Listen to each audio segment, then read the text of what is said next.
श्री गुरुभ्यो नमः. योग वासिष्ठ श्रीरामांचा प्रश्न. गुरुवर्य, जर हे जग क्षणिक आहे तर माणूस दुःखी का होतो? दुःखाचं मूळ नेमकं काय आहे? हा प्रश्न तत्त्वज्ञानाचा नाही, तो मनातून उमटलेला आहे.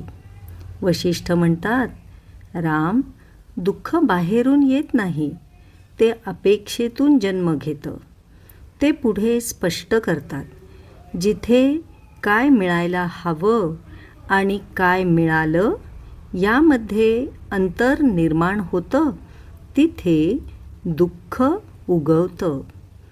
वस्तू दुःख देत नाहीत, आसक्त अपेक्षा दुःख देतात.